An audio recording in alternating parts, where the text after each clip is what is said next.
All right.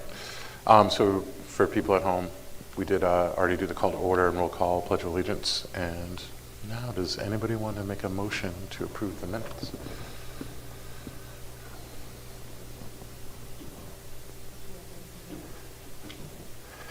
I will make.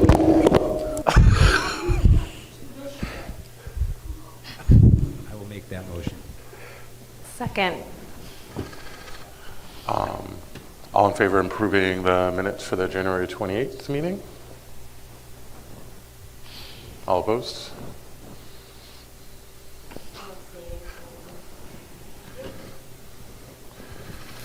Are there any public comments, Melissa? I don't believe there are, but I'll just take a moment to double check. Is anyone here for public comments tonight? Okay. All right, at this time, we'll move on to school highlights with Ava Bernard.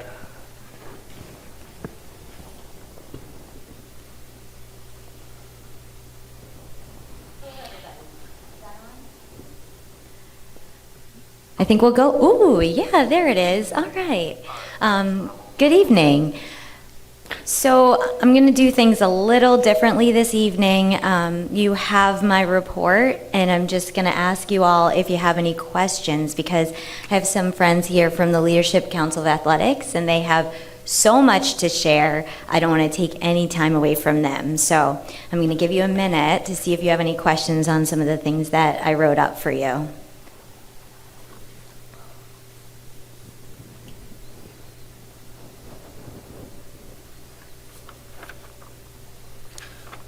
I really do like the digital safety. I think that's incredibly positive and something that's really valuable at a young age for students, because they seem to be getting smartphones younger and younger. We're really excited about that, because that presenter is going to do individual presentations to all of our grade levels, so 5th, 6th, 7th, and 8th during the day in separate presentations, and then a parent presentation in the evening for our community. Any other questions? No, I think it's great. We'd love to see that. All right, well, wonderful. So I would like to introduce 3 members of our Leadership Council of Athletics. We have Sydney Bucco, Leah Michelini, and Ella Watson, and they're here talking about what their club is doing, along with their advisor, Miss Muskrat. Oh, over here taking pictures. And then they're going to share some school highlights as well. So I'm going to turn the floor to them.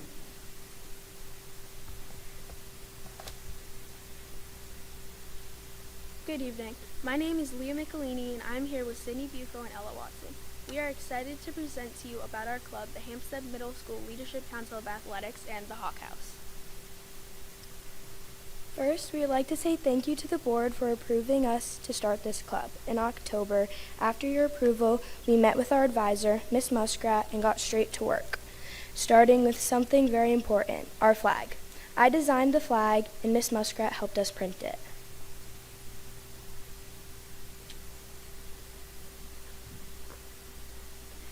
We decided that the best way to introduce our club to the school was through an assembly. We put together a video to share what we're all about.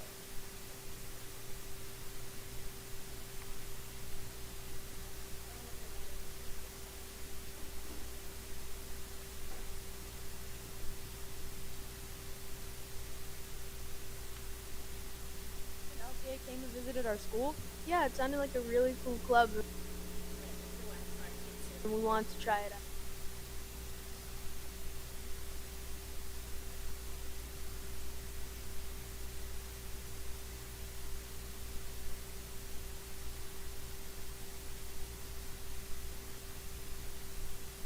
It's like a purpose, you know, the reason we wanted this club to exist. No, I want to wave a flag at the games, which is a good mission. I don't think that can be the purpose of our group. Guys, this is what we came up with. A group of students that go to games and events to positively cheer on our peers? And wave a flag?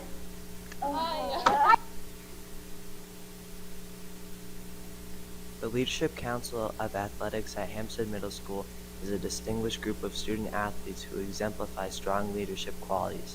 In addition to their leadership skills, these students demonstrate academic success, exhibiting excellent behavior both on the field and off the field, and maintain an outstanding attendance. Through positive affirmations and active engagement, council members will work to enhance the culture and climate of all our athletic programs and community. While membership requires an application, we encourage non-members to attend sporting events and contribute to our mission of positively impacting our school teams. Together, we can create a supportive and inspiring environment for all student athletes at Hampstead Middle School. Hi, what's your name? Mrs. Bernard. What does LCA mean to you at Hampstead Middle School? The Leadership Council of Athletics means to me a group of students that get together to support one another, to drive positive school culture, to recognize everybody's skills and talents and appreciate everybody for what they can bring to the table. Thank you. Do you have any questions for us about LCA? What is the first big thing that this group is going to do? Do we have any idea? They're bringing the Hawk House flag to all the home games for playoffs, and that's how we're going to start it up, kind of, and get the Hawk spirit going, and get the flag waving and the student section moving. Hi, I'm Mr. Bowles. How do you think LCA will impact Hampstead Middle School? I think the LCA, obviously being the Leadership Council of Athletics, is going to turn our leaders, already born leaders, into more leaders within our own community, and it's going to extend beyond that into high school and to college. Thank you so much. How do you think LCA will help with leadership at HMS? Well, I think it's a really great opportunity for you guys to start a new organization. Just starting an organization is leadership in itself. Hopefully, you're going to have a broad, diverse group of students that you welcome into your organization, just not athletes, but also students that may be wanting to add to school spirit and encouraging those students to be leaders as well. I think when we have a good, positive culture in our school, we're going to see people like yourselves grow and become stronger leaders and transfer that leadership skill on to Pinkerton. Your name? Tanner Temple. How do you think LCA will positively impact the student body? I think we're all gonna unite as a school by supporting each other's teams. What is your name? Parker Kate. Quinn Bothwell. How does your peers showing up to your sporting events help you? It makes everyone want to play better. It makes the atmosphere more hype. Thank you. Bruh, everyone's on board. Yes! How do we start this? We attend sports games, plays, and concerts to positively impact our peers' performance. We will help the community. We will plan other pep rallies for the winter and spring sports. How do I become a member of LCA? You must be a member of a sports team here at HMS. I have to be in 7th or 8th grade to be a member. Have grades all above a C or a 75. Have more than one discipline referral this semester. There's a good student and he will want to be a part of this group, but he's in 5th grade. Quinn, your brother can be part of the Hawk House. We want as many students as possible to come to these student-athlete sporting events. He can come be part of the Hawk House section, but he must have a parent or guardian with him at all times. So if I did not get accepted into LCA, I can still participate but need a parent or guardian to come with me? So to be part of LCA, students need to apply. How do I apply? There's a poster outside Miss Muskrat's room with the Google Classroom code. Please join the Google Classroom code and fill out the attached application. Applications for this year are due by November 11th. I'm in. What does this mean? Monthly meetings to make plans to support our student events. We attend sports games, plays, and concerts to positively impact our peers' performance. Yes! Come on!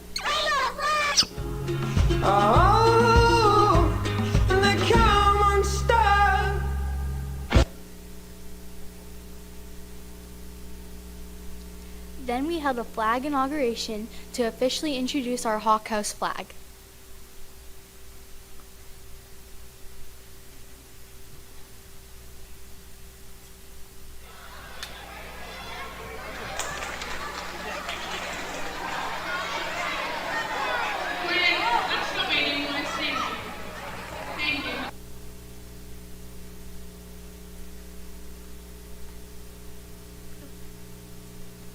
Since then, we've been meeting every Tuesday during lunch and recess to organize student support for games and school events.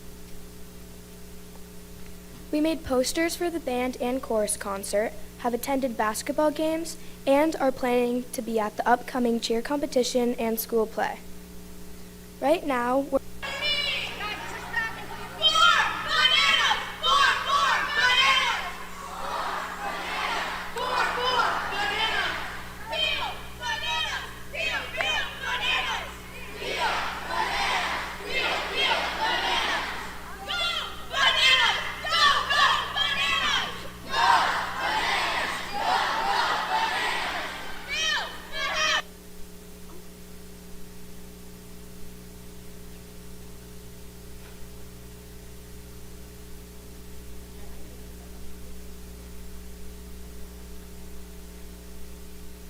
Hi, Hampstead Hawk.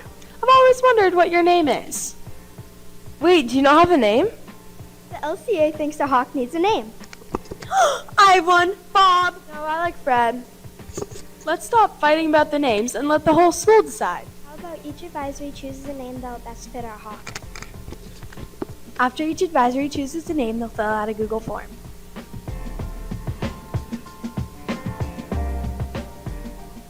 After each advisory fills out the form, we will have a few teachers pick out the top 5 names that represent our school.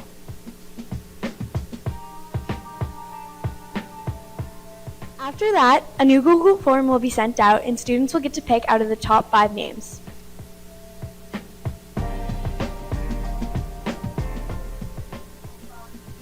Our Hawk is counting on you to pick out its name.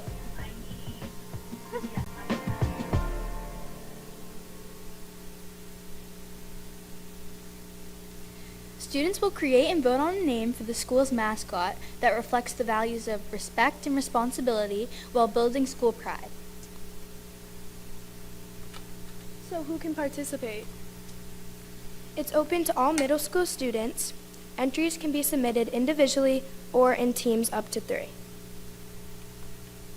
The name requirements for the Hawk is that the name must be appropriate and respectful. It should represent the school's values of respect and responsibility, and it can be creative, meaningful, or tied to the mascot's characteristics.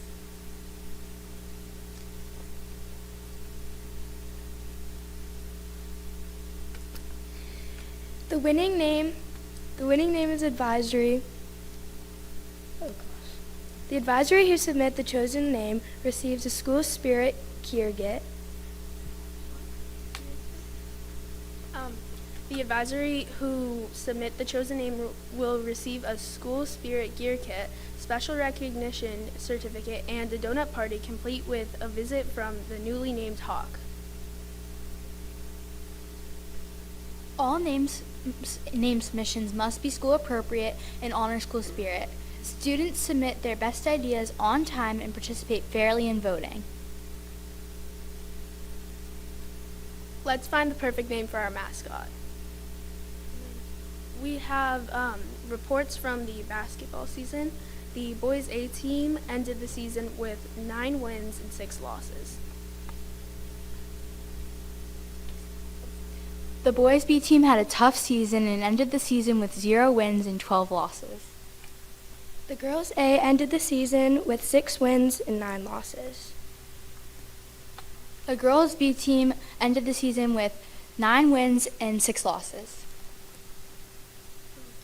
We have a school's highlight report. The winter sports wrapped up this week, and volleyball also started this week. The Winter Sports Awards is February 19th. Quarter 2 has ended and celebrated with Hawk Awards last Friday. Winter Words in Writing Wonderland is underway. Students are participating in challenges, and point leaders are honored with pop-up parties once a week.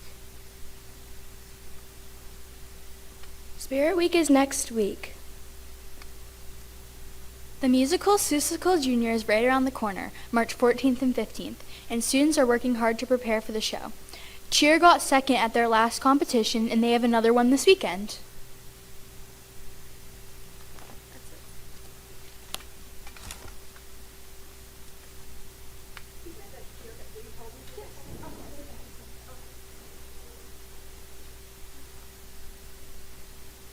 Thank you. Great job, guys.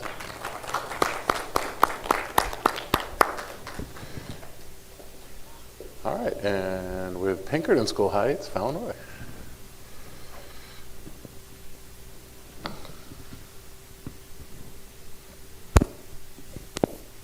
Okay, so we met last week, and so there's only been 7 days since we've met. So there hasn't been much changes recently, but this past weekend we had the homecoming dance, or the winter formal dance, which was mirror ball themed, and it was put on by student council. And it was fun. I went, and it was really fun. But that's all I have for updates for you guys. I don't know if you want me to go do a little recap of what I did last time, but that's all I got for this one. Okay. Thank you very much. Of course. All right, at this time, Ms. Bernard, if you want to go over the, she's taking pictures, hold on. I do want to take a second to thank you guys for that awesome video and all you're doing to bring some school spirit and be leaders in the school. And definitely put a lot of effort into that video. We appreciate it. Yeah.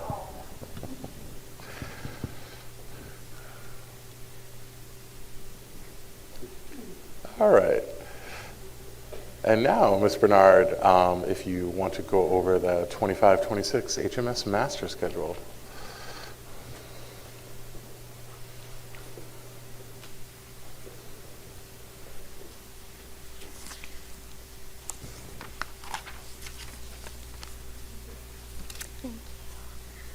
Okay, so I don't know how I can follow that up because that was pretty amazing. I'm so proud of this group, and I cannot wait to see what is in store for them for the rest of this year and in the future. Like, they're just doing so many amazing things. Okay, so on to the schedule. So since I arrived at Hampstead Middle School, I've been trying to wrap my brain around the schedule that is Hampstead Middle School, and looking at ways that we can optimize our schedule to provide as much instructional time as possible in our core academic classes. So I'm excited to share with you what we have developed as a proposed schedule that maximizes the amount of time that we have in our classes. And it's still a work in progress, and I'm open to feedback.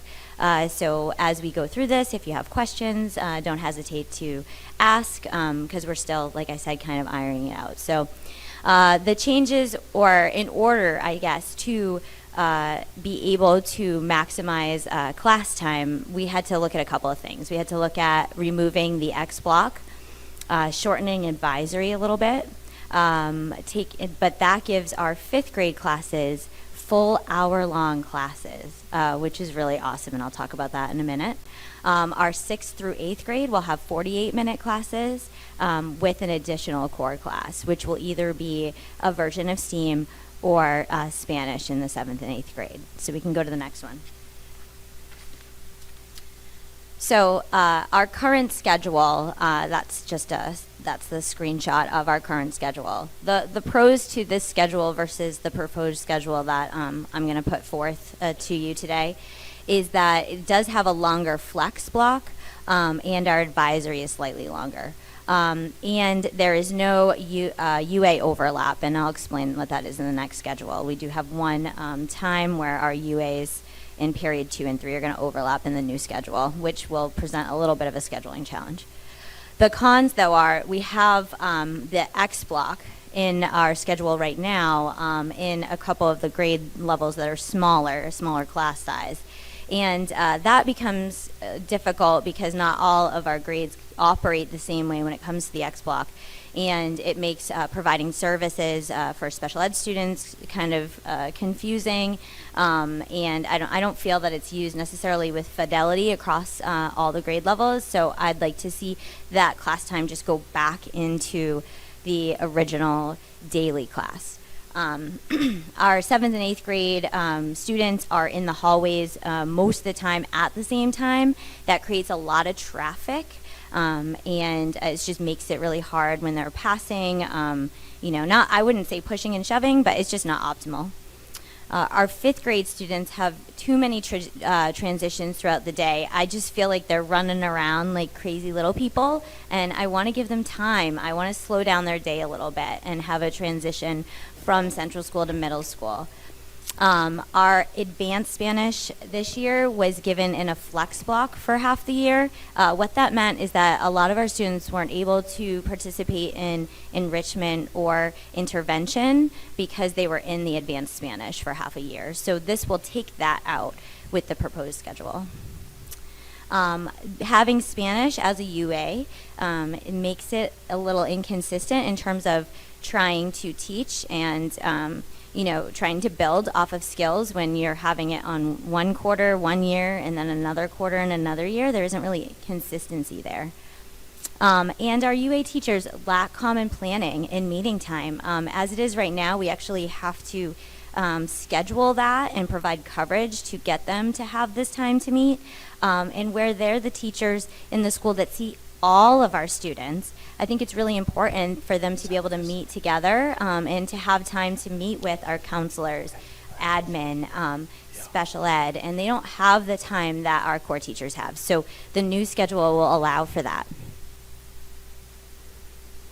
So this is the proposed schedule. In this proposed schedule, my favorite piece about this truly is that for now and for next couple years, our fifth graders will have hour-long classes. And again, what I think that's going to do for those kids is it's going to take and ease that transition from the central school being in the same room all day to moving into different classes. It's just going to slow down things for them. And we all know in the classroom that by the time you get students into the class, you settle them down, you get them started on their work, you're losing so many minutes already. To have an hour is truly dreamy. So this part to me is absolutely the best part of the new schedule. There's no X block. So now that time is, am I losing this? Okay, I think we're good. Is now in the actual core class each day. There's consistency with the core classes. Again, when we talk about that Spanish and having it for the year in 7th and 8th grade, that just makes it consistent in terms of content. Again, as I said, UA will have common meeting time. The longer class periods will allow our specialists to push into classes more easily. I did take some of these ideas to the special ed team, and they were really excited about having a little bit longer of classes and being able to work with students in the classroom. And our 7th and 8th graders will not be in the same hallway quite as often. So we have a couple of spots where they will be, but for the most part, their schedule is slightly off, which will just free up the hallway and the congestion. That's good for safety. It just makes the transition a little bit easier. It gets the kids in the classroom faster.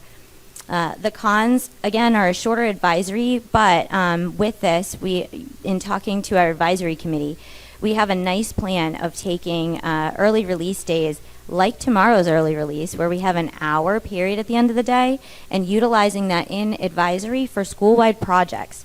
So we will have the 15-minute advisories every day, and then roughly once a month, we're going to have an hour-long school-wide project that all advisories will be participating in.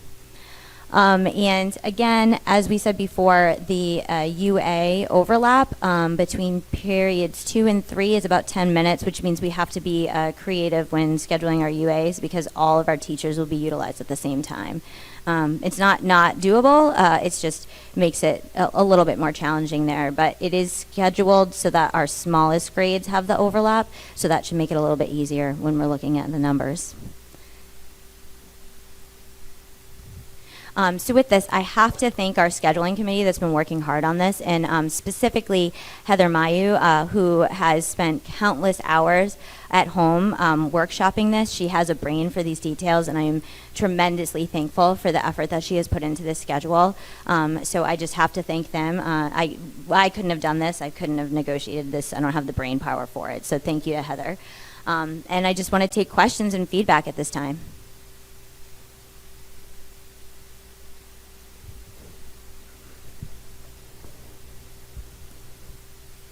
Does this work? So just a couple of things. So first of all, it's great that you have somebody in-house that is good at scheduling, because a middle school schedule is basically like the worst thing in the world. I also cannot do it. So just one question that I have is around like just bells, right? So do you have a bell that rings and everybody moves, or just No bell. no bell? No bell. That was interesting for me to get used to, being 22 years at Pinkerton and living by a bell schedule. We do not have a bell here. So what about like passing times? There is no passing time. There's no passing time. Nope. Interesting. Yeah. What- There. The classes are right next to each other in the hallway, so they dismiss and go right into their next class. I know there was a whole concern about backpacks and lockers. How does this schedule, I guess if there's not really passing time, when are they expected to have their things or get their things? Usually the teachers kind of work out that with the students and the team as far as what makes sense with the flow of the schedule. So I kind of leave that to them. But we also did introduce backpacks back in school. I had a proposal from 8th grade students, so we piloted it with 8th grade. They were able to manage that appropriately, and so we rolled it out to the entire school. So now everybody has backpacks. We don't want them to have all of their gear, right, carrying it throughout the day, but our teachers are helping them manage that. So like a middle school student who might have 4 different teachers, they're all right next to each other. So because at the beginning you mentioned 5th graders having an hour block, and you referenced the amount of time it takes to get kids settled. It seems like you're still going to have that time with 6, 7, and 8, but now you've lost more of the 48 minutes versus 60. There still will be transition time for sure. I can't disagree with you there. It does take time to get your students into a class and get them settled down. That is absolutely correct. That said, our classes right now are fluctuating around 42 minutes. So when you think about that and you think it's about 42 minutes and then it takes 5 minutes to settle down, now you're looking at a class that's under 40 minutes of instruction for math, for ELA. It's not enough time for our kids, right? So even just adding an extra 5, 6, 7 minutes is so valuable. So I guess what would be the harm in having universal length for periods across all grade levels with more of a traditional bell, passing time, bell, class starts? There isn't a harm in that. The challenge with that is the size of our grades and number of students, so the teachers required for that. So we have, if you look at my report, in 7th grade right now we have, I think, 111 students, and then in 6th grade we have 67, I believe. So that requires a different number of teachers. So that is where you can't have a standard bell schedule with everybody in the same number of classes. I don't know that I agree with that, but I can obviously give more feedback after. Sure. So basically, this isn't perfect, but it's better than the previous schedule. I believe it is, and I believe it isn't perfect. And if I could make it perfect, my wish list would be, one, that we could have it be like the 5th grade schedule across the board with hour-long classes. That, to me, would be perfect. Or we could look at that to me would be perfect. I'll say that. Okay. And then, so Spanish was taught in Flex in the old schedule. When is it taught in the new schedule? So in the old schedule, it's actually a UA. Okay. And our advanced Spanish was in Flex for half the year and then moved to a UA. Okay. So now in the new schedule, it'll be not a UA offering for 5th and 6th grade. It will be specifically a core class for 7th and 8th grade. Okay. I like that. That's pretty cool. Did you get any feedback from students on the schedule? I can tell you that during the interview process, one of the first questions the students asked me was, what do you think of X Block and how can we get rid of it? So they asked me about that, and they asked me about backpacks. So they were very opinionated about both of those things, and their opinions shined through. I'm just curious what X-Block is. Oh, gosh. So it's a rotating period. So what happens with the classes where we have less students, they have an extra block in the day. It's at the end of the day, and it rotates between the 4 classes. So Monday it would be and honestly, you have to look at the colors to even see, and I'm going to get it wrong, but let's say Monday it's science, and then Tuesday it's social studies, and then Wednesday it's math. And so it rotates, and it's different every day.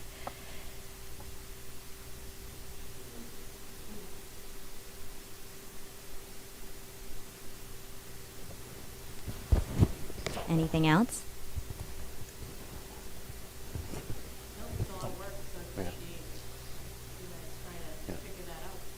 And especially with the differential in the class, or the grade level class sizes, when you get 60 versus 100, you're always going to be, it's going to be sticky. So thank you for putting all the work in, especially in the committee and all the feedback the student gave.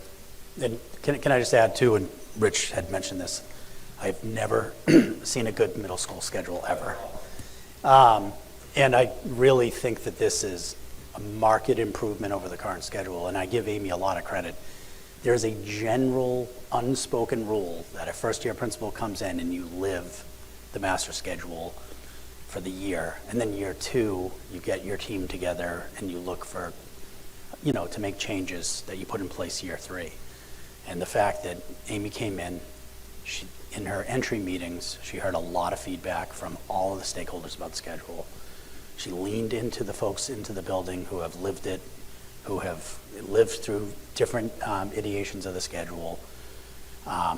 And here we are with a schedule that is much more improved than what we've had before. So I give her a lot of credit for taking this on year 1. It's a bold move, and I really think it's going to pay off. Thank you. And again, thank you to the committee, and thank you to Heather, because this I would not have been able to do without them. So thanks, everybody. Thank you. I'm glad everybody is being iterative, and you can keep going with that. All right, next up, we're going to have facilities highlights with Jeff Dowd, who is taking over for Mr. Mackey. Yes, Mr. Mackey is out today. I hope he is feeling better. So you're stuck with me, unfortunately. I would like to reiterate what Mrs. Bernard has put forward on the schedule and remind our public that our agenda packets are posted, or will be posted the next day or so. If you go to our main website, go to menu school board, you'll see a school board agenda packet link, and you'll be able to find the agenda packet for tonight's meeting. The reason that I mention that is that we presented this schedule on screen, and parents who may want to see a little bit more detail, that's the place that you're going to be able to see it.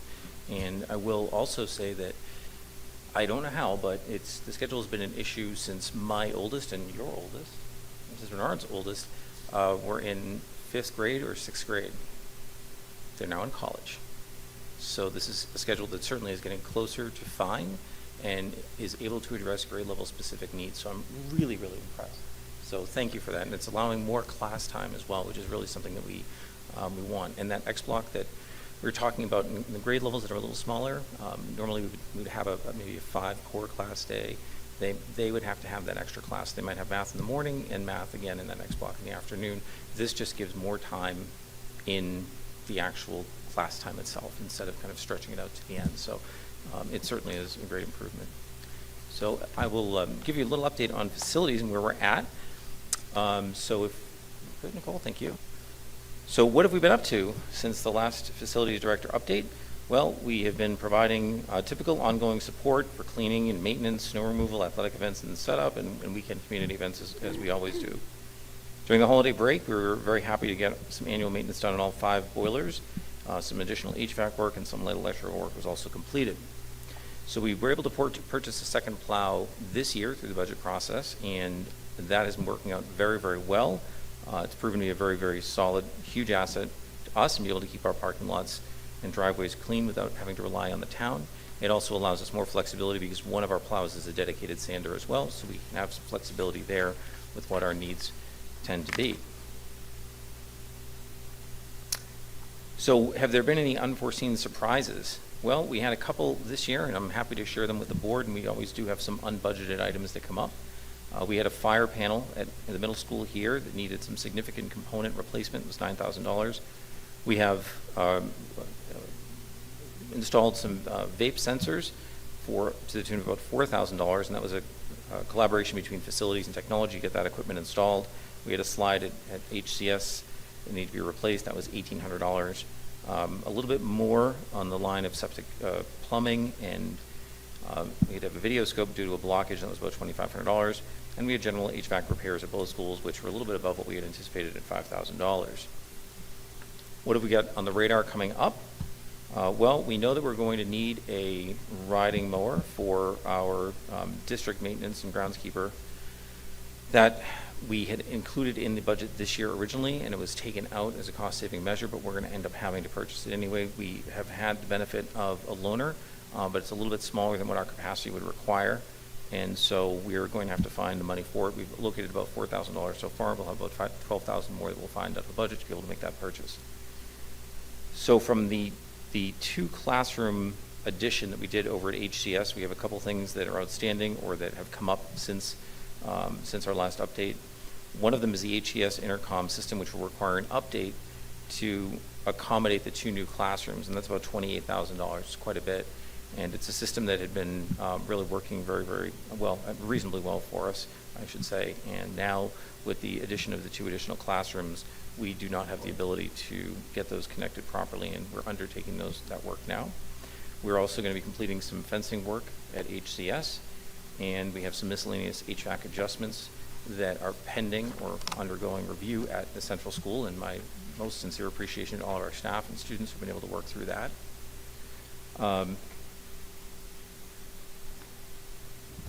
So our overall budget status, just taking a look at our budget, excluding costs related to the two classroom projects, we're really running just slightly below budget. We're in a really good spot so far. We continue to monitor risks of ongoing extreme cold on our oil and electricity, which we're currently favorable at, which I'm somewhat dubious to report because I know that means that the cold is going to continue and we'll end up eating up the whole budget. We have costs associated with ongoing snow 2 times a week, which appears to be at least last week, this week, and perhaps in the future. There are some costs associated with those weather-related and snow events, and we may have, of course, future unanticipated equipment maintenance or other failures. And before closing out, I did want to let the board know and just express my appreciation, my sincere appreciation. When I said initially that we were providing ongoing support, as we typically do with our custodial and maintenance group. They've just done an exceptional job managing all that while also managing countless classroom moves, both during the summer and during the year, and moves within the year at HCS to accommodate the repairs we were doing at that building and to accommodate the 2 new classrooms that are going in. They've been able to do all that. And in fact, we had our tech crew, Jeff Mackey himself, myself, helping out with a move a couple weeks ago to try and finalize that so we could have everything done before the half-year point in the year, and I really appreciate that, and I really appreciate the fact that we have a great team here to do all that. So if the board has any questions, I'm happy to entertain.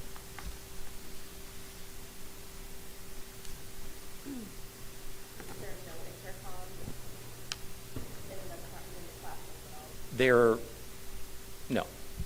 able to get some intercom from the hallway, and it's not the best situation, so we've worked to get that underway and that replacement in, that upgrade in, so that we can get those 2 classrooms online as soon as possible. It's not a great situation for the classrooms, and it's, ironically, you would think that an intercom would be disruptive.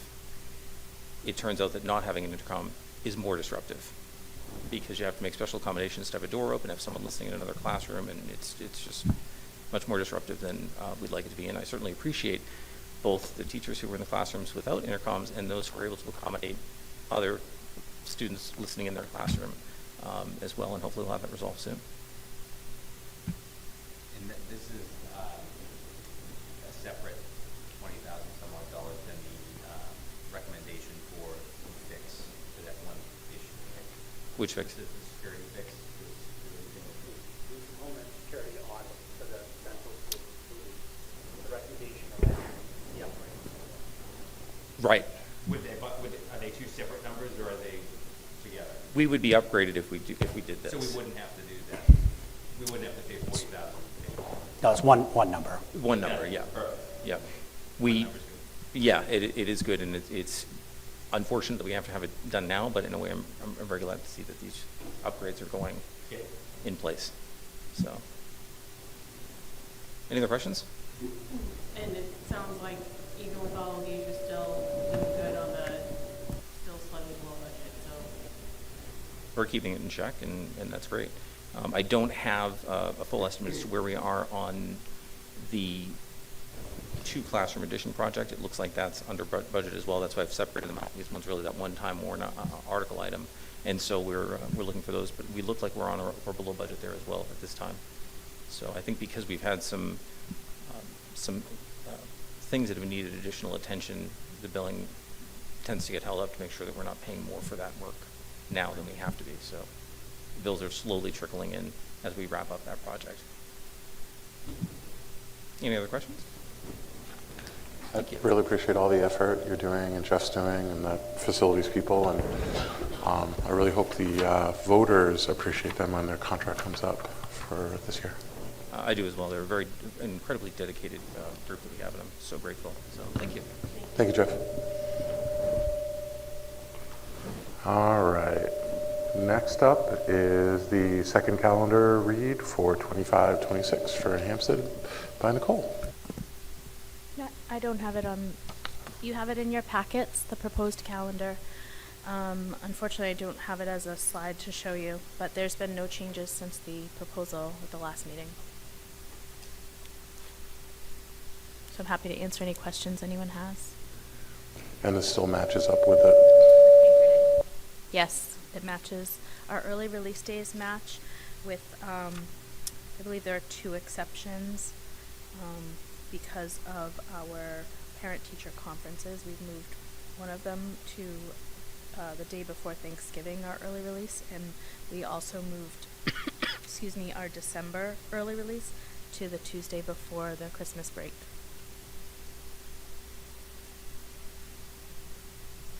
Whereas Pinkerton's, you can see, is December 10th, and their other one, I think, is November, possibly November 5th. Theirs is earlier in the month. Okay.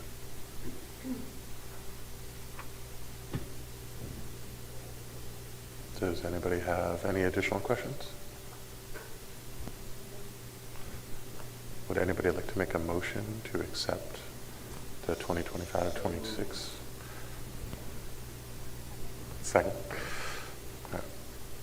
All in favor?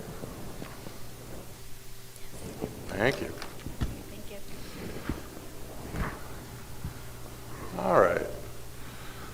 So at this time, I wanted to go over the letter that we had talked about drafting to the elected officials about the special education funding aid and how our portion of it has gone down and how it's affected us. I can read it now. So it's dear, and it will go out to our elected representatives. We write you today on behalf of the Hampstead School Board to express our growing concerns regarding the inadequate funding for special education in New Hampshire. As you are aware, special education costs have continued to escalate, yet the total allocated state funding for special education has remained stagnant at $30 million. This persistent underfunding has forced districts like ours to absorb a greater financial burden, creating significant challenges for our students, families, and local taxpayers. The next section gets into the specifics of how much money. For the 2023-24 school year, Hampstead has allocated $514,737 in special education aid. However, had the fund been fully supported at 100%, our district should receive $775,331. In contrast, during the 2022-23 school year, we received $665,935 when the program was funded at 87%. The continued decline in the proportion of state-funded aid, now at 66%, has placed an undue burden on our local taxpayers, forcing difficult budgetary decisions that impact the quality of education for all students. The Individuals with Disabilities Act, IDEA, mandates that children with disabilities receive a free and appropriate public education. This is not an optional expenditure. It is a legal and moral obligation. However, without adequate state support, this responsibility falls disproportionately on local taxpayers, who must shoulder the rising costs of specialized programs, staff, and transportation.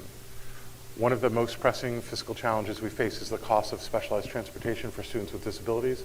Hampstead now spends more on specialized transportation than on regular education transportation, a disparity that continues to strain our budget. Additionally, staffing shortages have required us to turn the contractors for necessary special education services, significantly increasing expenses. The out-of-district placements has also become untenable, with tuition expenses often reaching $700,000 per student.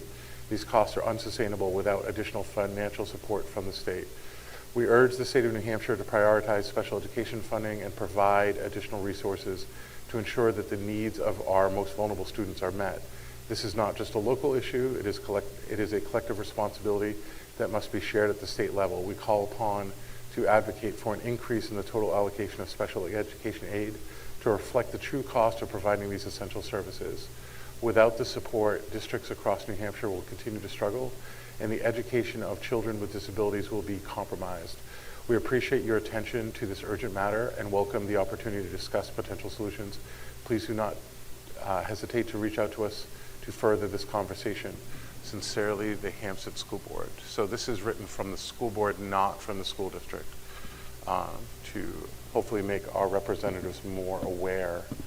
I have had a couple of conversations with representatives that believe there should be more funding than there had been this past year, but I'm still apprehensive that it will get funded the same level that it was before. Anybody have thoughts? I think that this is really, really well written. I think it conveys our point to our elected leaders.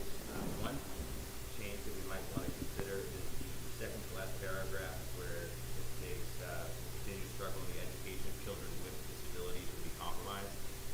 I would say that the education of all children will be compromised, because at the end of the day, fulfilling our legal obligations in terms of a child's IEP will force us to make decisions that could impact other students. I'm okay with that change. A very real world lead to increasing class sizes, and as the superintendent mentioned at the deliberative session, cutting several $1 million could result in laying off 10 teachers or 10 staff members, and that's something that we need to be very cognizant of. I think it's an excellent point, and I would also, add to that I'll give you a very real example of what you just said, Dr. Poor. There's been occasion where we've had to increase staffing in special education, specifically paraeducators. So we do have regular education paraeducators in our kindergarten classes. They support our RTI, MTSS work. And when we have unbudgeted needs, we often have to shift personnel from regular education to special education. And that shift is occurring from students who are receiving intervention that we're hoping do not become part of the special education program. It happens. It happens on a regular basis. So.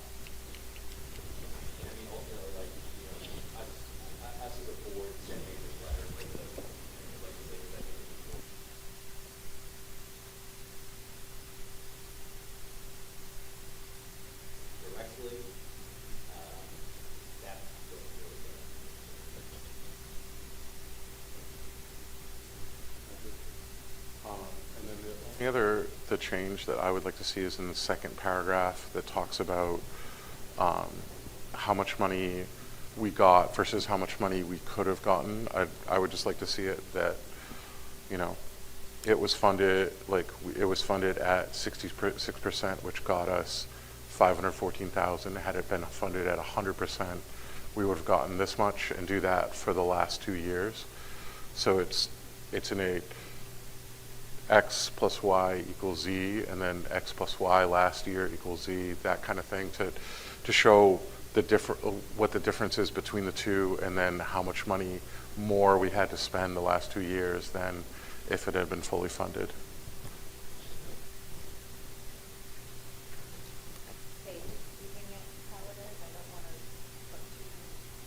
Whatever. I just wouldn't want to put too many numbers and kind of, right, if it's going to the legislators, I feel like they know. But that's just me. When you're talking about going from 87 to 66%.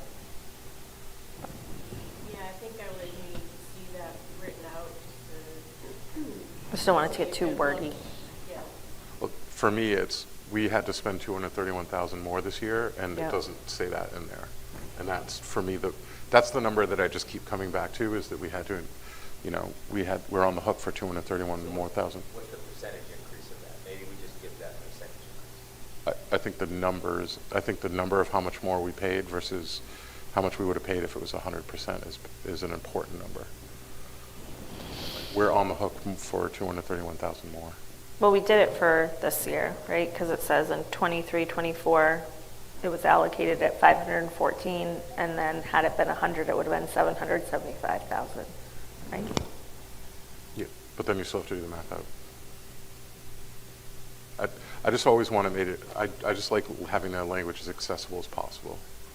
I think it'll be easy enough to tweak, just saying, we could have gotten that, like, had it been 100%, we would have gotten this. We got this, the difference is this, like the way we laid it out in a budget. You don't think they can look at that and see it, they can do math? I like having the $231,000 out there. Okay. So, Dr. Hubner, are you proposing that after the 775,331 number, we would even put a comma, a difference of 200 and... A difference where the school board, where the school district had to pay $231,000 more. And then the one from 2 years ago, the district had to pay this much more compared to if it had been funded 100%. It's up to you guys. I just think you would need to try to do that so it's not super wordy. That's why I mean, what's the percentage? Like what our percentage increase was. I'm not opposed to like what Bob said. We just need to make sure it's quick one, right? Yeah, that's all I'm really looking for. More than this, you're going to lose your Yep. any more than that. Yeah, so I think I wouldn't just do that for now, but the way he was just suggesting Yeah. it, I think would work. Yeah, I'm okay with the wording Bob's using. Yeah. Verbose. No, The quick, yeah. Right, the quick point. Are we all good with that? Okay. Just, well, you had suggested adding, Comma, a difference of. Comma, a difference of. A difference of, Yeah. and then adding the dollar amount. Yep. I Okay. think that's all that's needed. I don't Yeah. think we Okay. need a deep explanation. Yeah. And then the same one for the previous year as well. And same with the previous year. Okay. And then that, in addition to that change, also Dr. Poor had recommended in the latter paragraph indicating that the impact is to all students, not just Correct. students with disabilities. Okay. And then, do we want to send this to Representative Senator and Executive Council, or just Representative Senator? I think it should go to everybody. I would agree. Can the governor? Those are the governor's desk. Okay. I'm good with that as well. Okay. All right. And then the other question is Yes. is it an open letter? Is this something that the board would want to make public to our community, on social media? I would say I think we yes. want to be very clear about Yes. the intended recipients. So I've heard our elected officials here in Hampstead, the governor, executive council. Yeah, correct. Yeah, our Executive Council member, our senator, our representatives, and the governor. Great. Okay. So yes, I would make it open. Yep. So with the board's approval, we will make some of the changes, which I would sort of characterize as somewhat superficial, doesn't change the spirit of the letter. Yep. Then we can prepare the letter for signature, and then we can For send it off. distribution. Yes. All right. Thank you. So we would be looking for the board to take action. I would like to make a motion to accept the letter as amended. All in favor? Great, thank you. All right, moving along to the deliberative session. So first of all, I would like to thank all the people that came out. I think we ended up with around a little over 60 voters, as well as staff members who came out as well to support and explain. There was robust conversation and discussion around the operating budget. We had a few members of the community that were looking at a possible reduction in that. We ended up voting, and the people that came out voted to keep the operating budget as written. So all the warrant articles, election of officers, operating budget, collective bargaining agreement for support personnel, for the HEA Teachers Association, authorization for a special meeting. Capital reserve was placed at $150,000 after the first $150,000, and then general acceptance reports were all passed. Any thoughts, questions, concerns? All right, let's move on to the House Education Finance Committee visit to Hampstead Central School. All right, great, thank you. So as I've indicated to the board, on January 21st, I had the opportunity to appear in Concord and provide testimony for House Bill 366, which would increase the amount of state building aid. And that was done at the obvious benefit of Hampstead, who currently sits at number 4 to 6, depending on how you'd like to calculate the list. And so after my testimony, the person who sponsored the bill, his name is Michael Cahill, he is the representative for Newfields and Newmarket, reached out to me and would like to come visit the Central School to take a look at some of the issues that I brought to the House Finance Committee's attention, things like inadequate special education spaces, overcrowding, there's some security concerns, safety concerns, a narrow staircase that we have in the 1960s wing. And so, I had the opportunity to speak with him by phone, and what he would do is he would extend an invitation to all the members of the House Educational Finance Committee. And what I would also do as well is I would ensure that our local representatives here in Hampstead also received an invitation. I know it is often difficult during the middle of the week when people have jobs and other obligations. So we're going back and forth, still trying to determine what an appropriate date is. I think that this is a great opportunity because, again, the final determination of state building aid is a function of the House of Representatives, and then the final decision also rests with the Executive Council and the Governor. So having a little bit of a spotlight on the Central School and then seeing some of the issues which results in us needing a building addition, I think would be helpful. So, and as of right now, we still don't. In fact, I just heard back from him about 25 minutes ago. So we're looking to set something up in the next couple of weeks, probably on a Monday. So I don't know if the board has any questions. Yeah, I really like the idea of trying to get the legislators together from our town and that are sponsoring the bill to hopefully try to coalesce around hopeful passage of the bill, because we could definitely use it. And if we're getting money from the state, we might as well take it. So. Anybody thoughts, questions, concerns? Yeah, absolutely. I think it may help to help them to understand and possibly be motivating for them. All right. Next up, Special Education Expendable Trust Fund discussion.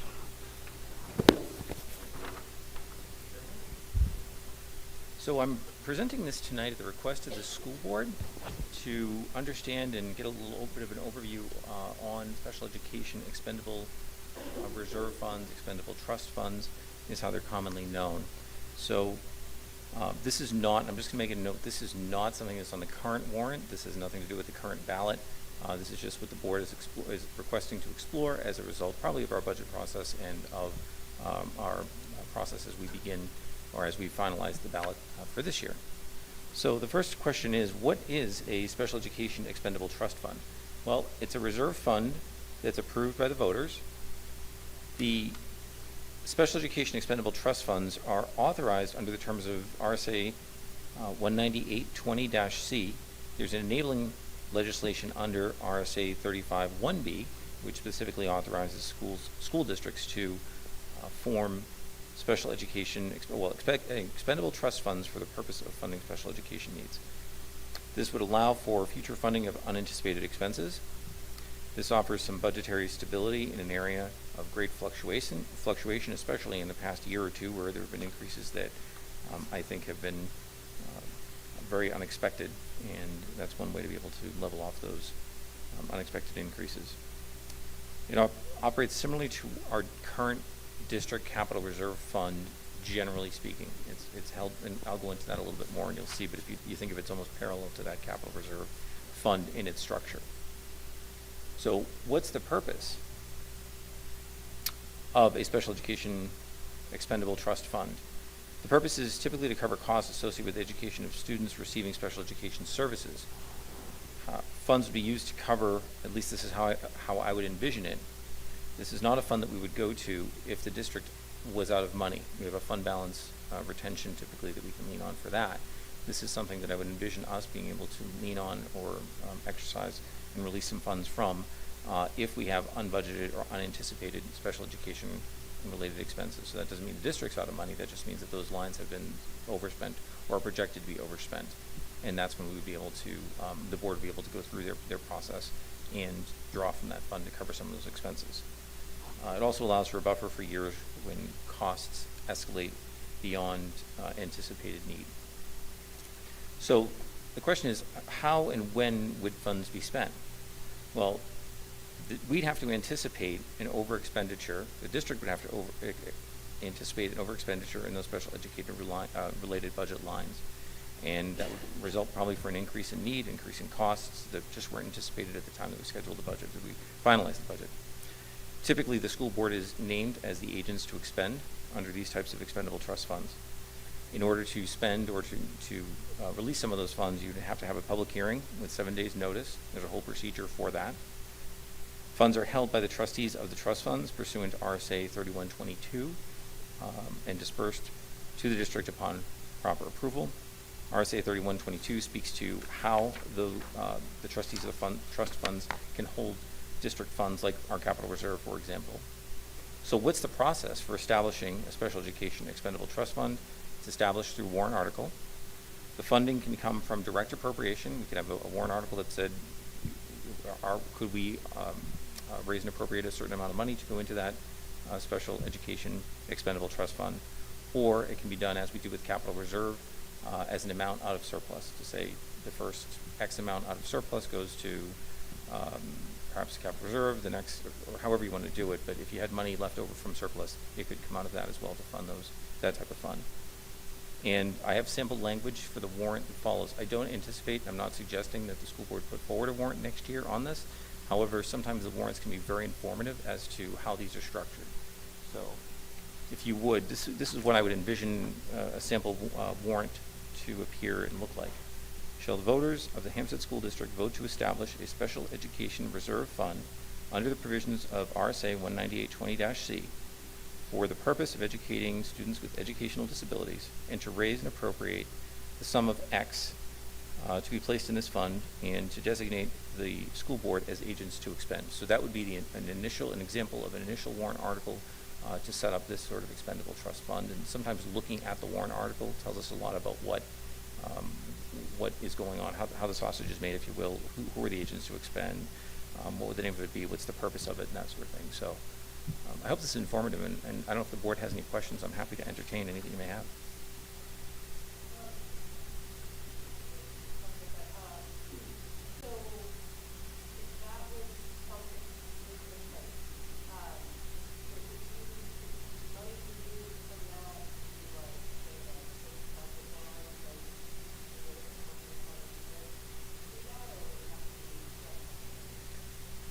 I would envision it that it wouldn't necessarily take the budget down per se. I would envision that it would help offset some additional costs that we hadn't anticipated.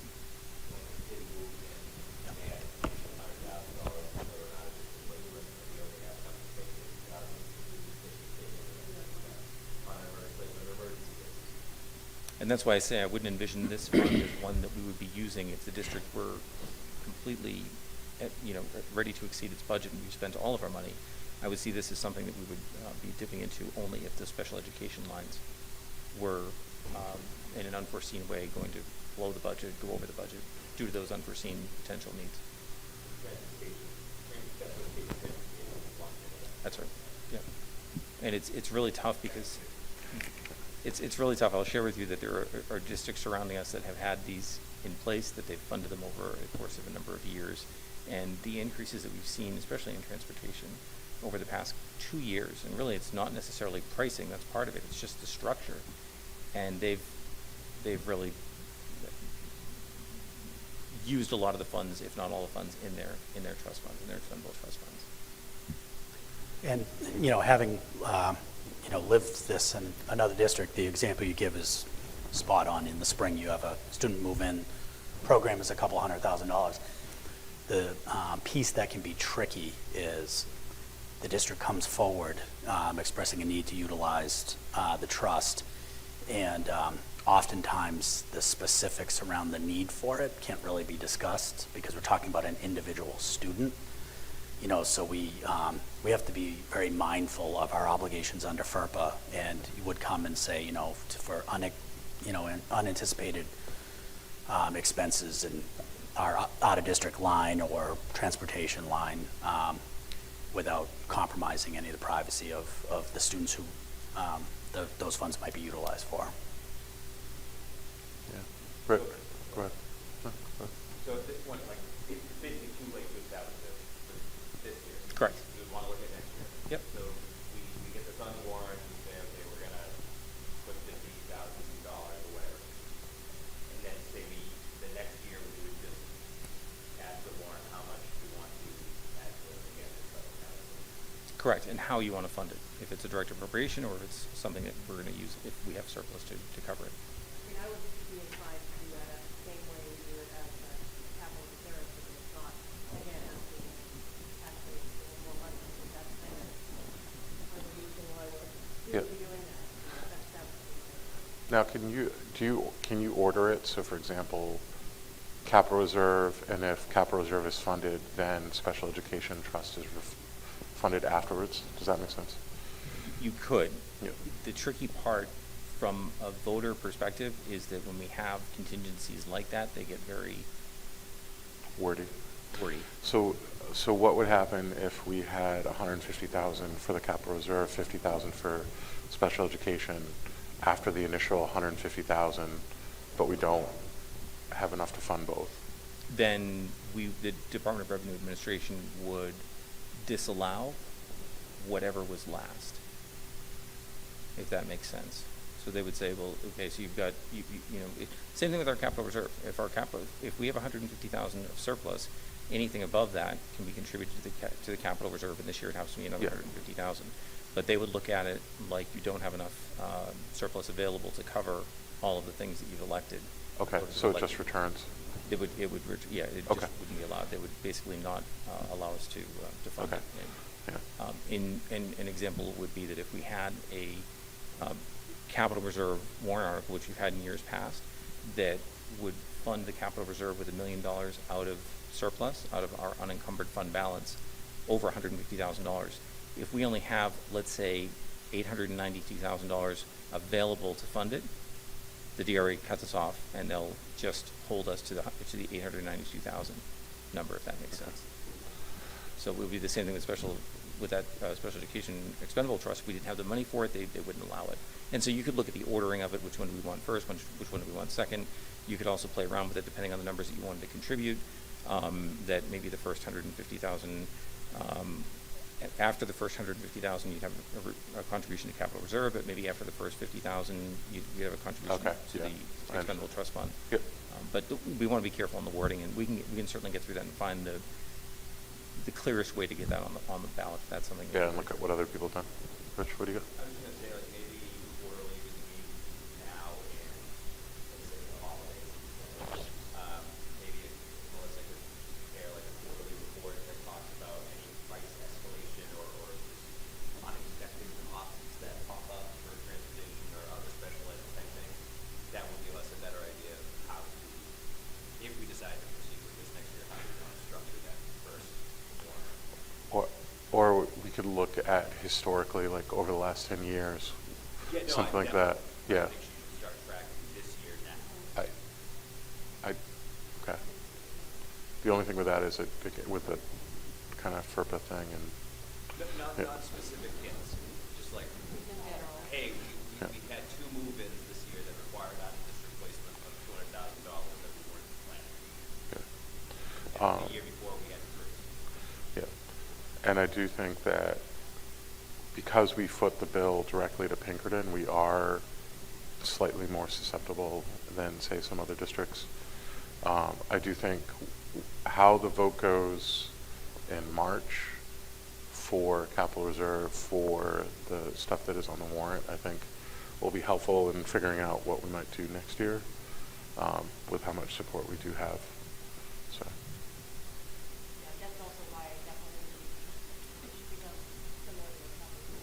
Yes. I appreciate the board's interest in this. As you know, this is just really an area right now that is really one of the biggest exposures that we have on a number of levels, both from a need perspective and a cost perspective. There are other districts, as you know, that have been almost in a negative appropriation situation where they've overspent their budget, some not immediately surrounding, but some surrounding districts. So I appreciate the district taking a look at that. And one other thing to bear in mind is that when you're looking at the fund balance, when you're looking at the fund balance retention, so that's the amount of money that would otherwise be surplus that we're holding on to for those situations that we would be running out of budget to pay for things. Having a special education expendable trust fund with a balance allows you as a board to have a little bit more flexibility to say, okay, we have, a couple hundred thousand in our special education expendable trust fund. So when we're looking at fund balance retention, we know we already have that, so maybe we don't need to retain as much every year. Yeah. So food for thought. Yeah, it gives us more wiggle room to give more money back to the taxpayers over time. That's right. And then, so what Jeff was talking about is there was a couple different districts. One was like 800,000 in cost overruns for special education, and another one had like 230,000 cost overruns. So that were unexpected, and then they had to find a way to fund it. And do we know how many districts have a trust fund like this, roughly? Do you have any idea? I don't know exactly, but I can tell you that it is fairly standard in a number of districts.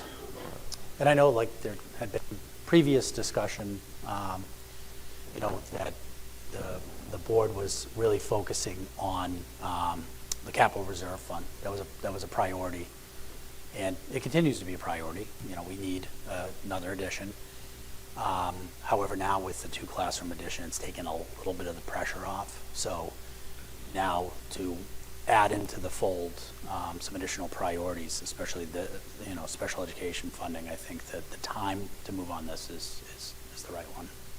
I do think depending on what we get, like how close we get for building aid and what building aid looks like, if we prioritize the capital reserve so that you can take advantage of it if it does go through, may be more important.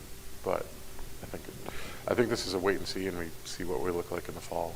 And the great thing about building aid is, we'll have 3 years to have a project approved by the legislative body. And then our priority, should the board choose to do this, could shift to, increased expenditure of the capital reserve fund, so that in 3 years, maybe we could build the addition and not have to look at bonding it. Because I know that as the supermajority is a definite issue, for the community. So that 3-year window is pretty helpful. Yeah. That would be the goal. Got one question, things that Jeff's already up here, you're talking about building.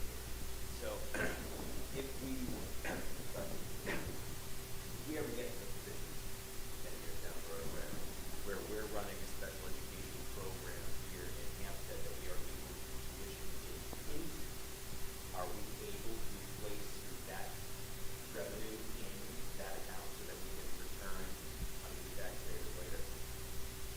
So the question, you're not, I don't think you're mic'd. So the question Rich was asking was, if we eventually have a special education program in district, and we have somebody tuition in, could we use that money to move into the trust fund? Correct. I think yes and no. I think yes and no, and I think that the yes and no part comes in that we would never specifically allocate, let's say, revenue coming in for the purpose of funding our own special education expendable trust fund, but that revenue contributes to surplus at the end of the year, and that surplus could then be applied and put into. Correct. And if we knew that we had a certain amount of revenue coming in, that's a much easier, I think, way to communicate to the taxpayers why we might be looking for a particular number.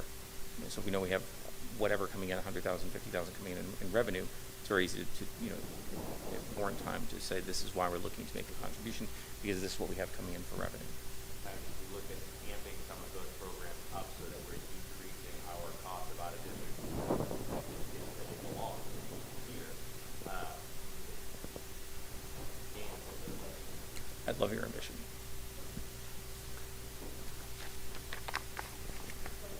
Any other questions? All right. At this time, we're going to move on to second reading of policies. So there are 4 policies up for consideration in second reading. The first one is KLB, Public Complaints About Curriculum or Instructional Materials. This is revised from 2005.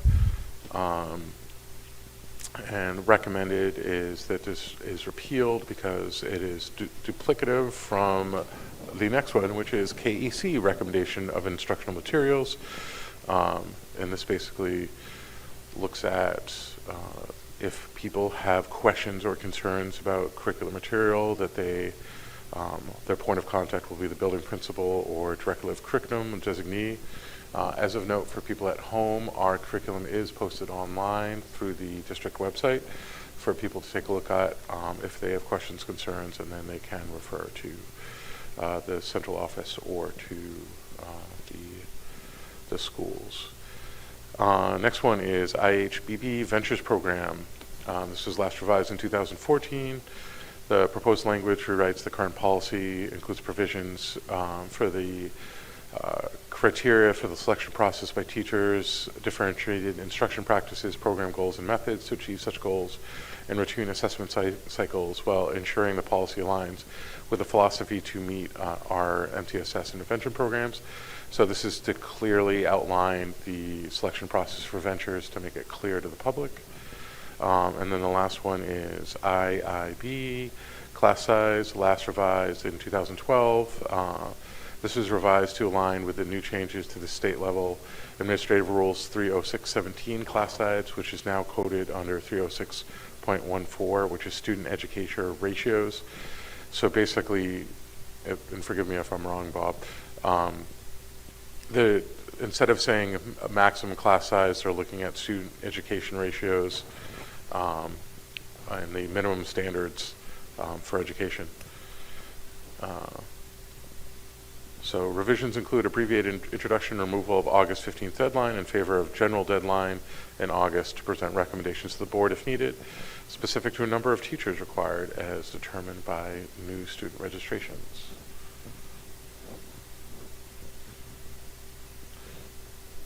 Do you have any additional thoughts, considerations, clarifications, Bob? No, other than to say I know that there's been a lot of conversation and it's got some media attention about the revision of the minimum standards. And, you know, here in Hampstead, they've always been viewed as the minimum standards and the standards that the board has established for not just class size, but other areas of the 306 has always been a much higher standard. You know, I've argued that just because the Department of Education would allow you to put 30 children in a classroom does not mean that that is a good idea. And there's been a commitment by this board to have reasonable class sizes which help teachers personalize learning. Absolutely. At this time, I'll entertain a motion to pass the 4 policies. Do I have a second? All right, all in favor of, or any discussion, further discussion? Seeing none, all in favor of passing policies KLB, KC, AIHBB, and IAB? All right, at this time, board comments or correspondence?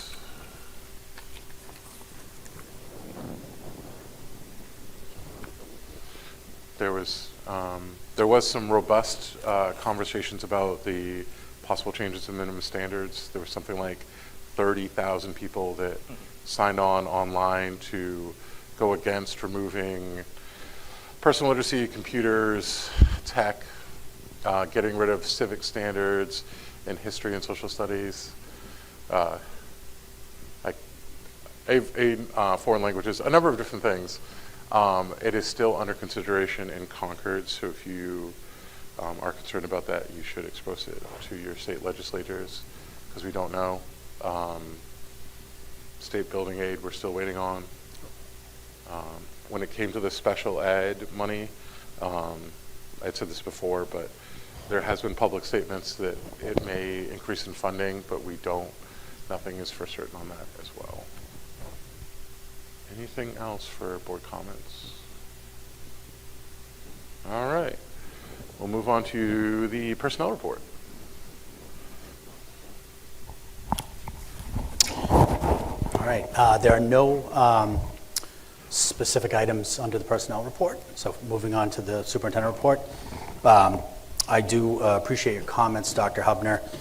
There has been a lot of attention being paid to a number of bills that are in the state legislature. And, I would assert that I'm an educator first and foremost, but we still do need to keep an eye on legislation, because anything that is passed into law obviously has an impact on how our schools operate. And there are approximately 250 bills that were introduced that do have an impact, directly or indirectly, to public education. So I appreciate the fact that people are paying attention. I also want us to be a resource, so if people have any specific questions about any of the bills, anything that they see in the media, on social media, and how they might impact how we operate, I'd be happy to provide you with the most objective perspective I could on that. So I appreciate the fact that people are paying attention. I also wanted to, as the board has asked, anytime a donation comes to the district, to make them aware. So I have a $100 donation from Mara James under policy KCD. I've approved that. This is a donation to our Feed It Forward program. Again, this is a program that allows for parents and even community members to make a donation to families that are unable to pay their lunch balance. We have a number of families. They do not qualify for free and reduced lunch. They do not qualify for SNAP. They still really struggle to pay their bills, to pay their lunch debt. So we appreciate this donation. And if anyone is interested in making a similar donation, you can do so through the lunch app, or you can even contact my office. I'd be happy to direct you how to do that. Also appreciate all of those folks that turned up to the deliberative session. It was great to see people, come out to exercise, democracy. So March 11th is the big day. That is the date of our vote. I've encouraged people to take a look at the information on the school district warrant. We are bringing in a operating budget that is around 2% under what the operating budget looked like last year. We also have 2 collective bargaining agreements that were bargained in good faith and really balance, the taxpayers' concerns, but also our need to be able to attract, recruit, and retain talented staff. So there is a lot riding on the March 11th vote, and I'm happy to sit down with anyone in our community who wants more information. They want to understand, all the time, effort, and work that went into the development of those budgets. I also wanted to mention too that we have a number of vacancies, critical vacancies in our schools. We have openings for paraeducators, for daily substitutes. We actually have some long-term substitute positions that are available. Those tend to be, for when our teaching staff are out for an extended period of time. So anyone out there who might be interested in these positions, please feel free to reach out. You can also apply online, but we need your help. It's important that we fill these critical positions. I also had the opportunity yesterday to travel to Londonderry High School. So the South Central Superintendent Group, and there's about 20 of us, we've started what we call instructional rounds. I know the board has heard a little bit about instructional rounds through our strategic plan, but essentially the superintendents, we continue to strive to be the educational and instructional leaders that our boards expect that we are. And to do that, it's important that we get into classrooms. So it's important that as a group of superintendents, we are getting into schools, getting into classrooms, observing high quality instruction, having conversations with ourselves, calibrating what quality instruction looks like. So the first one was at Londonderry High School. The next one we are in the process of scheduling for sometime in March, and it would be here in Hampstead. I'm still trying to work out those details, and the goal would be for us as a group every month to travel to a different district, different schools. So we'll do pre-K through high school. Yesterday there were 7 of my colleagues, and we were able to sit down. This was the first time that this group's actually had the chance to sit down and talk about what quality instruction looks like. What does engagement look like? What does critical thinking look like? It was really exciting, and I appreciate the perspective of my colleagues. And then lastly, I just want to say the weather is here, and we're looking at another inclement weather event for Thursday. So we're keeping an eye on that. Looking at the school calendar right now, we end on June 18th. Now that is pending the board's final approval. So that's a Thursday. So having one more traditional snow day and then looking at remote days. We've gotten a lot of feedback. I know the remote days are not popular amongst the various stakeholders, but I believe there's something that is a lot less popular than a remote day, and that is a day at the end of June. So we're really trying to look at an eye on the calendar. So if there's if we cannot hold school on Thursday, we would do one more traditional snow day, and then future days we would look to do more remote days. So that's it for the superintendent report. I'll entertain any questions that the board might have. I thought it was interesting that the superintendents check in with the National Weather Service the night before to try to make the best call possible. I do like the fact that you made an early call so that people could arrange and figure out childcare and things like that. I mean, if you know, it's not worth it to wait until the morning. I think that was actually helpful to people. And those calls are very helpful because, it's always just the uncertainty, right? It's about the timing. It's about the condition of the roads. And after the last snow call, they were very confident that they were pretty accurate with the timing and its impact. And we'll learn more. I really like the idea of calling it the night before so people don't have to get the phone call at 5 o'clock in the morning. And we tried to do that to the greatest extent that we can. So. It's always a hard decision, and a lot of superintendent gets a lot of flack. So, just keep the kids safe and make the best call possible. Yeah. So. And then I do just want to add, this